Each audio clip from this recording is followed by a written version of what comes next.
Bonjour, alors dans cette vidéo je te montre comment travailler Uchimata chez toi sans matériel ou presque. Donc comme d'habitude j'ai utilisé du scotch pour me faire un repère visuel. Là, cette fois-ci j'ai mis une ligne en place. Si tu n'as pas de scotch c'est pas grave, si tu n'as pas envie de coller ça sur ton sol c'est pas grave. Il te faut au moins une ligne. Donc si tu as un parquet, tu prends les lames de parquet, ça te fait une ligne. Les joints de carrelage ça fait l'affaire aussi. Tout dépend de comment il est posé, s'il est droit, si tu as assez de distance, c'est parfait aussi. Tu as besoin également d'une ceinture, voilà, ça te donnera un bon repère aussi pour les sensations. Si tu n'as pas de ceinture, c'est pas non plus dramatique, tu peux le faire sans. Alors, on commence par le premier exercice. Donc, on va y avoir trois exercices. Trois exercices, un très lent, donc pour travailler tout ce qui est proprioception, équilibre, contrôle du geste. 2, on va travailler un petit peu sur la puissance de la jambe. Et 3, on va le travailler de façon dynamique. Donc premier exercice.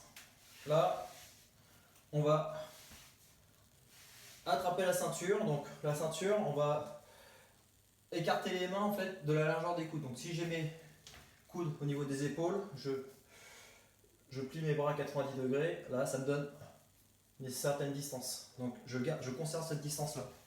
J'attrape ici, hop, j'écarte mes mains pour que mes coudes soient à 90 degrés. Là, tu vois, ici, là. Voilà. Je me mets à cheval sur la ligne, ici. Et là, mon premier pied, donc toujours pareil. Donc si tu es droitier, tu commences pied droit. Si tu es gaucher, tu commences pied gauche. Donc moi je suis droitier, je vais commencer pied droit sur la ligne. Comme pour les Seoinage, pour tous les mouvements de rotation, la rotation démarre d'en bas, donc du bas vers le haut. Donc je place mon pied sur la ligne en tournant mon pied. Là, j'ai mon genou qui tourne vers l'intérieur. Deuxième partie, je viens poser mon pied gauche sur la ligne, ici, et mes orteils regardent de l'autre côté. Donc mon pied est vraiment dans le prolongement de la ligne. Encore, ici, 1 et 2. Comme dans les vidéos précédentes sur Seoinage, à partir du moment où je pose le pied gauche, je pose le premier appui, j'ouvre. Et là, je vais tendre la ceinture.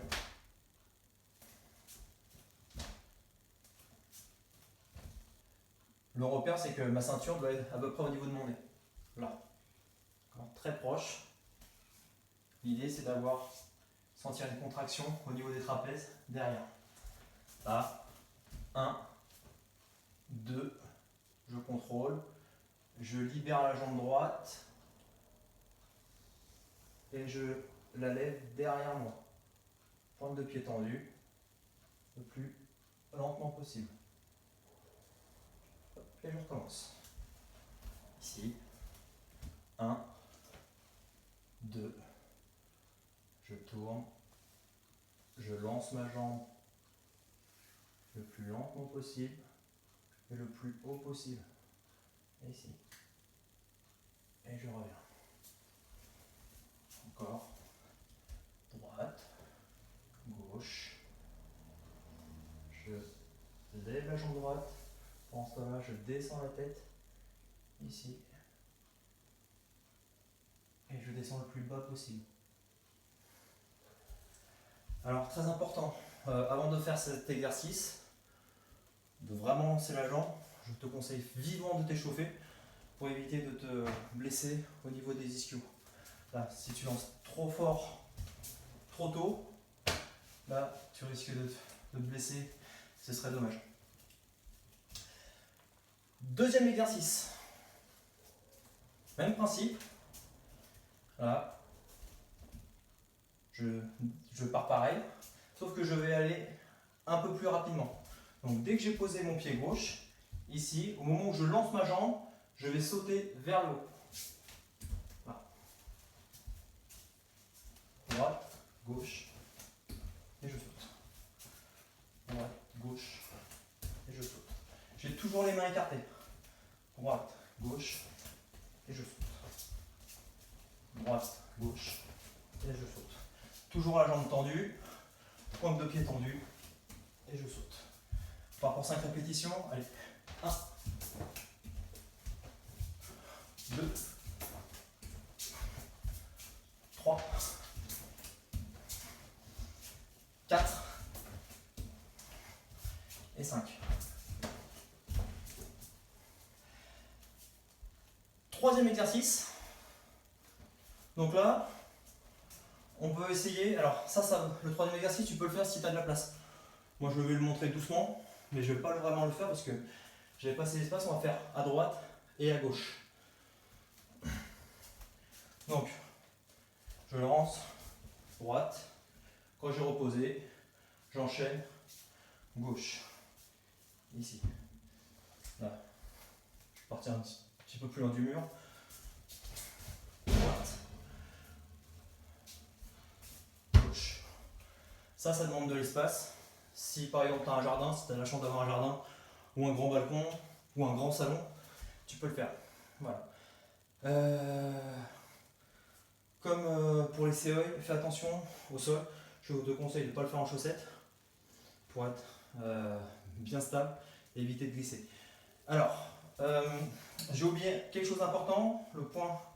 Un point important au niveau des appuis. Quand tu démarres, quand tu passes ton premier appui, donc, par exemple la jambe droite, tu fléchis sur la jambe. C'est important.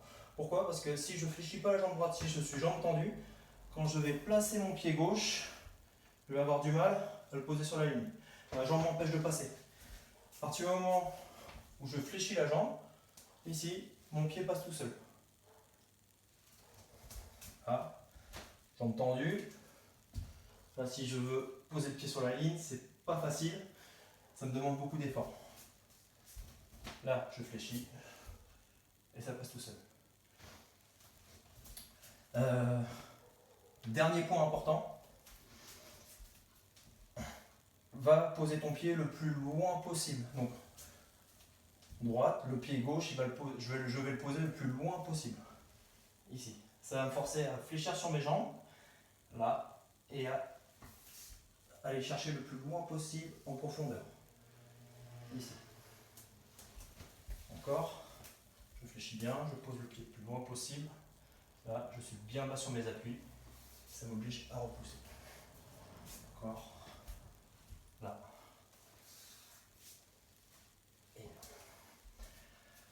Voilà, donc ça te fait 3 exercices intéressants à travailler chez toi. Ça prend pas beaucoup de place, sauf le dernier si tu enchaînes à droite et à gauche. Voilà, n'hésite pas à aller le répéter. Fais des séries plutôt longues. Commence par le premier exercice pour la stabilité, ça c'est pas mal en fin d'échauffement, pour bien sentir le mouvement, bien sentir tes appuis au sol. Et après, voilà, à toi de jouer. Voilà, donc je te dis à bientôt. Comme d'habitude, abonne-toi, clique sur les notifications. Il y a plein de vidéos qui arrivent, elles sont en préparation. Voilà, bon, allez, salut!